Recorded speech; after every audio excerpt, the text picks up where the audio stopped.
CPMന്റെ ആശയപ്രതിസന്ധി വിശകലനോപാധികൾ തുരുമ്പെടുക്കുമ്പോൾ. Cover story പ്രബോധനം വാരിക. രചന TKM Iqbal.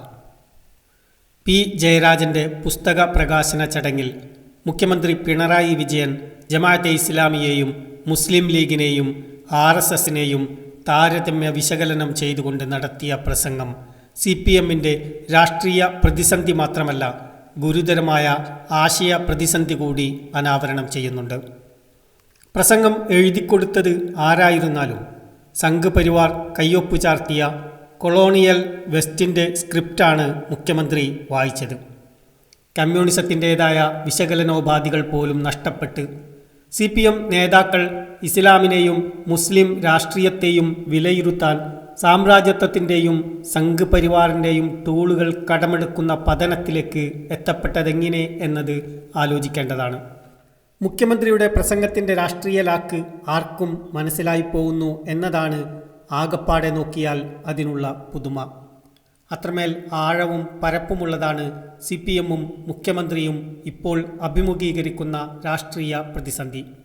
അതിൽ നിന്ന് ശ്രദ്ധ തിരിച്ചുവിടാൻ വേണ്ടി മാത്രമല്ല ഇസ്ലാമിനെയും ജമാഅത്തെ ഇസ്ലാമിയെയും ഭീകരവൽക്കരിക്കുന്നത്. വരാനിരിക്കുന്ന തെരഞ്ഞെടുപ്പുകളെ മുന്നിൽ കണ്ടുകൊണ്ട് ഒരിക്കൽ പയറ്റി വിജയിച്ച ഹിന്ദു മുസ്ലിം ക്രിസ്ത്യൻ ധ്രുവീകരണ രാഷ്ട്രീയം വീണ്ടും പൊടിതട്ടിയെടുക്കാനുള്ള ശൃഗാല തന്ത്രം കൂടി അതിൻ്റെ പിന്നിലുണ്ട്. ഇതൊക്കെ വിശകലനം ചെയ്യപ്പെട്ടു കഴിഞ്ഞ കാര്യങ്ങളാണ്. മുസ്ലിം രാഷ്ട്രീയത്തെയും മുസ്ലിം പ്രതിനിധാനങ്ങളെയും പൈശാചികവൽക്കരിച്ചുകൊണ്ട് CPM നേതാക്കൾ പ്രസ്താവന നടത്തുന്നത് ഇതാദ്യമല്ല. ഇസ്ലാമും കമ്മ്യൂണിസവും തമ്മിലുള്ള ആശയ സമരത്തോളം തന്നെ പഴക്കമുണ്ട് CPMന്റെ ഇസ്ലാം വിരുദ്ധ നിലപാടുകൾക്കും പ്രചരണങ്ങൾക്കും. ഷബാനു കേസ് വിധിയെ തുടർന്ന് EMSന്റെ കാർമ്മികത്വത്തിൽ അരങ്ങേറിയ ശരീഅത്ത് വിവാദ കാലത്താണ് അത് മറനീക്കി പുറത്തു വന്നത്. പിന്നീട് പല ഘട്ടങ്ങളിൽ CPM നേതാക്കൾ നടത്തിയ ഇസ്ലാമോഫോബിക് പ്രസ്താവനകളും പാർട്ടി സ്വീകരിച്ച മുസ്ലിം വിരുദ്ധ നിലപാടുകളും കൃത്യമായി രേഖപ്പെടുത്തപ്പെട്ടതാണ്. മലപ്പുറത്തെ ദേശവിരുദ്ധ പ്രവർത്തനങ്ങളുടെ കേന്ദ്രമായി ചിത്രീകരിച്ചുകൊണ്ട് മുഖ്യമന്ത്രി അടുത്ത കാലത്ത് നടത്തിയ പ്രസ്താവന വിവാദമായതിനെ തുടർന്ന് അതിൻ്റെ കർത്തൃത്വം PR ഏജൻസിയുടെ തലയിൽ കെട്ടിവെക്കാൻ ശ്രമം നടന്നു. പക്ഷേ ജമാഅത്തെ ഇസ്ലാമി പഴയ കാലത്തേക്ക് അഥവാ ഖലീഫമാരുടെ കാലത്തേക്ക് സമുദായത്തെ തിരിച്ചു കൊണ്ടുപോകാൻ ശ്രമിക്കുന്നു എന്ന മുഖ്യമന്ത്രിയുടെ പരാമർശം വിവാദമായിട്ടും പാർട്ടി മൗനം പാലിക്കുന്നത് അതിന് തിരുത്താവശ്യമില്ല എന്ന് കരുതുന്നത് കൊണ്ട് തന്നെയാവണം. പടിഞ്ഞാറൻ മോഡേണിറ്റിയുടെ ആശയലോകത്ത് ഉറഞ്ഞുപോയ CPMന് ഖലീഫമാരുടെ കാലം പ്രാകൃതമായി തോന്നുന്നതിൽ അസ്വാഭാവികമായി ഒന്നുമില്ല. ശരീഅത്ത് പുരോഗമന വിരുദ്ധമാണെന്ന് വിശ്വസിക്കുകയും പറയുകയും ചെയ്യുന്നവർക്ക് ഖിലാഫത്ത് പ്രാകൃതമാണെന്ന് പറയാൻ എന്ത് പ്രയാസം? ഇസ്ലാമിനെയും മുസ്ലിങ്ങളെയും കടന്നാക്രമിക്കാൻ CPMന് ജമാഅത്തെ ഇസ്ലാമിയുടെ മറ വേണം. പക്ഷേ ക്യാമ്പസുകളിൽ എല്ലാ മറകളും ഭേദിച്ചുകൊണ്ടാണ് പാർട്ടിയുടെ വിദ്യാർത്ഥി വിഭാഗം സ്വതന്ത്ര ലൈംഗികതയുടെ സ്വർഗം പണിയുന്നത്. CPM നേതാവ് അഡ്വക്കേറ്റ് അനിൽകുമാർ നാസ്തികരുടെ വേദിയിൽ തുറന്നു പറഞ്ഞതുപോലെ മുസ്ലിം പെൺകുട്ടികളെ തട്ടത്തിൽ നിന്ന് മോചിപ്പിക്കലാണ് പാർട്ടിയുടെ പ്രഖ്യാപിത ലക്ഷ്യം. ഒരേ സമയം രാഷ്ട്രീയവും ആശയപരവും സാംസ്കാരികവുമായ കടന്നാക്രമണമാണ് CPM ഇസ്ലാമിനും മുസ്ലിങ്ങൾക്കുമെതിരെ നടത്തിക്കൊണ്ടിരിക്കുന്നത് എന്നർത്ഥം. ഇതൊരു പുതിയ പ്രതിഭാസമല്ല. കമ്മ്യൂണിസത്തിൻ്റെ ആശയപരമായ കടന്നാക്രമണത്തെ ഫലപ്രദമായി പ്രതിരോധിച്ചതാണ് മുസ്ലിം സമൂഹത്തിൻ്റെ ചരിത്രം.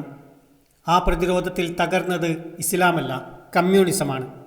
ഇസ്ലാമിനെയും മുസ്ലിങ്ങളെയും പൈശാചികവൽക്കരിക്കാൻ സാമ്രാജ്യത്വത്തിൻ്റെയും സംഘ് പരിവാറിൻ്റെയും ടൂളുകൾ കടമെടുക്കേണ്ടി വരുന്നത് CPM നേരിടുന്ന ആശയദാരിദ്ര്യത്തിൻ്റെ നേർചിത്രമാണ്.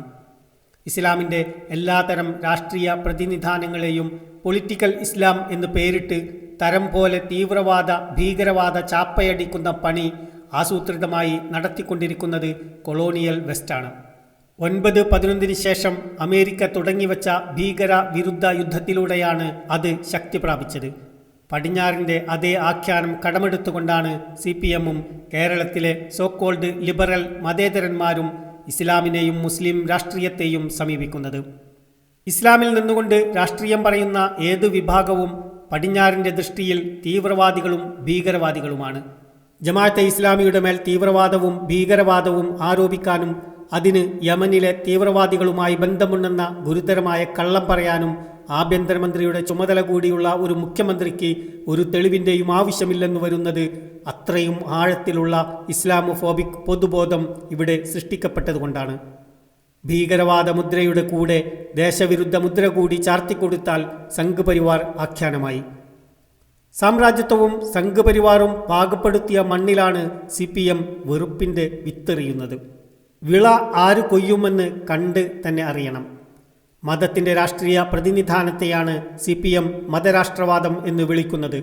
മതരാഷ്ട്രം എന്ന സങ്കല്പത്തിൻ്റെ ഉത്ഭവം യൂറോപ്യൻ ക്രിസ്ത്യാനിറ്റിയിൽ നിന്നാണെന്നും ഇസ്ലാമിൻ്റെ രാഷ്ട്ര സങ്കല്പം അതിൽ നിന്ന് തീർത്തും ഭിന്നമാണെന്നും CPM ബുദ്ധിജീവികൾക്ക് ക്ലാസ് എടുത്തിട്ട് ഒരു പ്രയോജനവുമില്ല.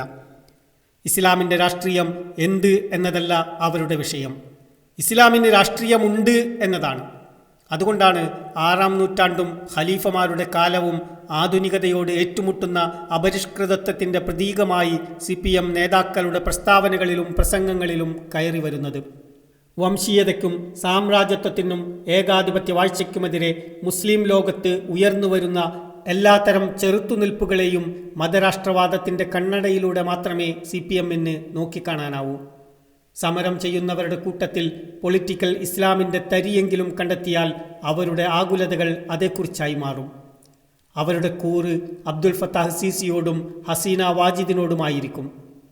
ബംഗ്ലാദേശിലെ ജനകീയ പ്രക്ഷോഭത്തെ തുടർന്ന് CPM ഏറ്റവുമധികം ആശങ്കപ്പെട്ടത് അവിടെ ജമാഅത്തെ ഇസ്ലാമി അധികാരത്തിൽ വരുന്നതിനെക്കുറിച്ചായിരുന്നുവല്ലോ. മുസ്ലിങ്ങളും അവരുടെ സംഘടനകളും ആത്മീയ കാര്യങ്ങൾ നോക്കിയാൽ മതി, രാഷ്ട്രീയം AKG സെന്ററിൽ നിന്ന് തീരുമാനിക്കും എന്നതാണ് നിലപാട്. സ്വന്തം രാഷ്ട്രീയ കർത്തൃത്വം CPMന് അടിയറ വെക്കാത്ത കാലത്തോളം CPM നിഘണ്ടുവിൽ മുസ്ലിങ്ങളും അവരുടെ സംഘടനകളും തീവ്രവാദികളായി തുടരും. പൗരത്വ പ്രക്ഷോഭത്തെ മുസ്ലിം തീവ്രവാദികൾ ഹൈജാക്ക് ചെയ്യുന്നു എന്ന് പാർട്ടി വിലയിരുത്തിയത് ഈ പ്രതലത്തിൽ നിന്നുകൊണ്ടാണ്. മുസ്ലിങ്ങൾ രാഷ്ട്രീയത്തിൽ ഇടപെടുന്നതിന് മാത്രമേ CPMന്റെ മതേതരത്വത്തിന് പ്രശ്നമുള്ളൂ. CPMന് മുസ്ലിം സമൂഹത്തിൽ നുഴഞ്ഞു കയറി ഏത് രാഷ്ട്രീയവും കളിക്കാം. കാഫിർ, മാഷാ അല്ലാ തുടങ്ങിയ മതത്തിൻ്റെ പദാവലികൾ പോലും രാഷ്ട്രീയ ലാഭത്തിനു വേണ്ടി ദുരുപയോഗം ചെയ്യാം. CPM ഇസ്ലാമോഫോബിക്കാണെന്ന് പറയുന്നതിൻ്റെ കാരണം മുസ്ലിം രാഷ്ട്രീയത്തോടും മുസ്ലിം പ്രതിനിധാനങ്ങളോടുമുള്ള അസഹിഷ്ണുത ഇതര മതസമൂഹങ്ങളുടെ കാര്യത്തിൽ അവർക്ക് ഇല്ല എന്നതുകൂടിയാണ്. മുസ്ലിം സമൂഹത്തിൻ്റെ ഉള്ളിലേക്ക് കയറി അവരുടെ സംഘടനകളെ പലതരം കള്ളികളിൽ വർഗീകരിച്ച് തരാതരം ചാപ്പകൾ ചാർത്തുന്ന ഏർപ്പാട് ഇതര മതസമൂഹങ്ങളുടെ കാര്യത്തിൽ CPM എന്തുകൊണ്ട് നടത്തുന്നില്ല എന്ന ചോദ്യത്തിൻ്റെ ഉത്തരം ഈ നിഗമനത്തിലേക്കാണ് നയിക്കുന്നത്. ജമാഅത്തെ ഇസ്ലാമിയെയും RSSനെയും സമീകരിക്കാൻ CPM ഉപയോഗിക്കുന്ന ടൂൾ മതരാഷ്ട്രവാദമാണ്. RSSന്റെ വംശീയ രാഷ്ട്രീയത്തെ മതരാഷ്ട്രവാദമായി ചുരുക്കുകയും എന്നിട്ടതിനെ ഒരു മുസ്ലിം സംഘടനയുമായി സമീകരിക്കുകയും ചെയ്യുന്നതിലൂടെ സംഘ് പരിവാറിൻ്റെ മുസ്ലിം ഉന്മൂലന അജണ്ടയെ അദൃശ്യമാക്കുക എന്ന വലിയ സേവനമാണ് CPM ചെയ്തു കൊടുക്കുന്നത്. കമ്മ്യൂണിസ്റ്റുകൾ തൊഴിലാളി വർഗ സർവാധിപത്യത്തെക്കുറിച്ച് പറയുന്നത് പോലെ ഇസ്ലാമിൻ്റെ രാഷ്ട്രീയ ഉള്ളടക്കത്തെക്കുറിച്ച് പറയാൻ മുസ്ലിം സംഘടനകൾക്കും ഇന്ത്യയിൽ അവകാശമുണ്ട്. ജമാഅത്തെ ഇസ്ലാമി മാത്രമല്ല, മിക്ക മുസ്ലിം സംഘടനകളും ഇസ്ലാമിനെക്കുറിച്ച് മുൻവിധികളില്ലാതെ പഠിച്ച മുസ്ലിങ്ങളല്ലാത്തവരും ഇസ്ലാമിലെ രാഷ്ട്ര സംവിധാനത്തെക്കുറിച്ചും പ്രവാചകന്റെയും ഖലീഫമാരുടെയും ഭരണക്രമത്തെക്കുറിച്ചും സംസാരിക്കാറുണ്ട്. മതരാഷ്ട്രവാദത്തെ എതിർക്കുന്ന കേരളത്തിലെ CPM സൈദ്ധാന്തികർ തന്നെ മദീനയിൽ പ്രവാചകൻ സ്ഥാപിച്ച ഇസ്ലാമിക രാഷ്ട്രത്തിൻ്റെ ഭരണഘടനയായ മദീന ചാർട്ടറിനെ മതേതരം എന്ന് വിശേഷിപ്പിച്ചത് കാണാം. തങ്ങൾ ഇസ്ലാമിനെയല്ല ജമാഅത്തെ ഇസ്ലാമിയെയാണ് എതിർക്കുന്നത് എന്ന് വരുത്തി തീർക്കാനുള്ള ബന്ധപ്പാടിലാണ് ഇത്തരം വൈരുദ്ധ്യങ്ങളിൽ അവർ ചെന്നു ചാടുന്നത്. മുഖ്യമന്ത്രിക്ക് പ്രസംഗം എഴുതിക്കൊടുത്ത ആൾ റിവൈവലിസത്തിൻ്റെ നിർവചനം തിരയുന്നതിനിടയിലാവണം ഖലീഫമാരുടെ കാലത്തിൽ എത്തിച്ചേർന്നത്. മുസ്ലിം ലീഗ് പരിഷ്കരണവാദികളും ജമാഅത്തെ ഇസ്ലാമി റിവൈവലിസ്റ്റുകളുമാണെന്നാണല്ലോ മുഖ്യമന്ത്രി നോക്കി വായിച്ചത്. കൊളോണിയൽ വെസ്റ്റ് എഴുതിവച്ച കുറേ പദാവലികൾ അർത്ഥമറിയാതെ ഉപയോഗിക്കുന്നുവെന്നല്ലാതെ ഇസ്ലാമിനെയും ഇസ്ലാമിക രാഷ്ട്രീയത്തെയും മനസ്സിലാക്കാനുള്ള ഒരു വിശകലനോപാധിയും CPM സൈദ്ധാന്തികരുടെ കയ്യിൽ ഇല്ല. മതരാഷ്ട്രവാദം എന്ന ഒറ്റമൂലിയാണ് എല്ലാറ്റിനും കൂടെയുള്ളത്. വംശീയ ഉന്മൂലനം നേരിടുന്ന ഒരു സമൂഹത്തിൻ്റെ രാഷ്ട്രീയാവിഷ്കാരങ്ങളെയും അധികാരത്തിലിരിക്കുന്ന ഒരു വിഭാഗത്തിൻ്റെ ഉന്മൂലന അജണ്ടയെയും തുലനം ചെയ്യുന്നതിലൂടെ എന്താണ് CPM ലക്ഷ്യമാക്കുന്നത്? ഇന്ത്യയിൽ ഇസ്ലാമിക ഭരണം കൊണ്ടുവരാൻ ശ്രമിക്കുന്നു എന്ന മിഥ്യയെ ഒരു രാഷ്ട്രീയ ക്യാമ്പയിനാക്കി മാറ്റുന്നത് ആരുടെ താൽപ്പര്യങ്ങൾ സംരക്ഷിക്കാനാണ്?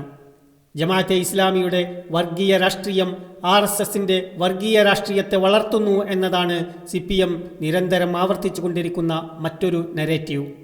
സംഘപരിവാറിൻ്റെ വംശീയ രാഷ്ട്രീയത്തെ വർഗീയ രാഷ്ട്രീയമായി ചുരുക്കുന്നത് മതരാഷ്ട്രവാദം പോലെയുള്ള മറ്റൊരു ന്യൂനീകരണമാണ്. സംഘപരിവാറിനെ വളർത്താൻ CPM തന്നെ മത്സരിച്ചു കൊണ്ടിരിക്കുന്ന കാലത്ത് അവർക്ക് ജമാഅത്തെ ഇസ്ലാമിയുടെ സേവനം ആവശ്യമുണ്ടെന്ന് തോന്നുന്നില്ല.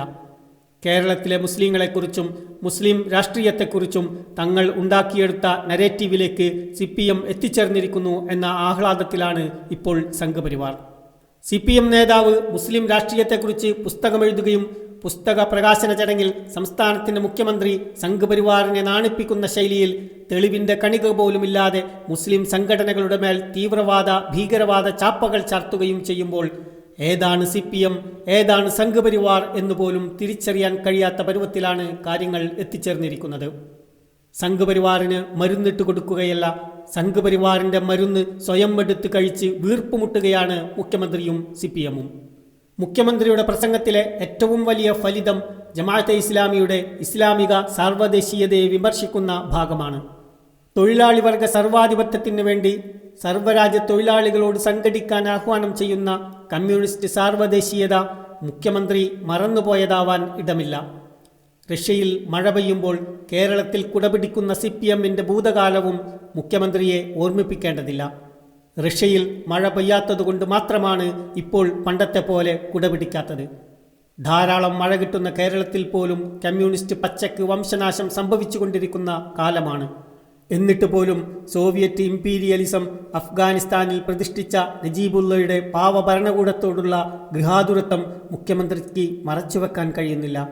നജീബുള്ളയുടെ ഭരണത്തെ അട്ടിമറിച്ചത് അഫ്ഗാനിസ്ഥാനിലെ ജമാഅത്തെ ഇസ്ലാമിയാണത്രേ. വിവരക്കേടിനും വേണ്ടേ ഒരതിര്. പശു ചത്തിട്ടും മോരിൻ്റെ പുളി ബാക്കി. നന്ദി.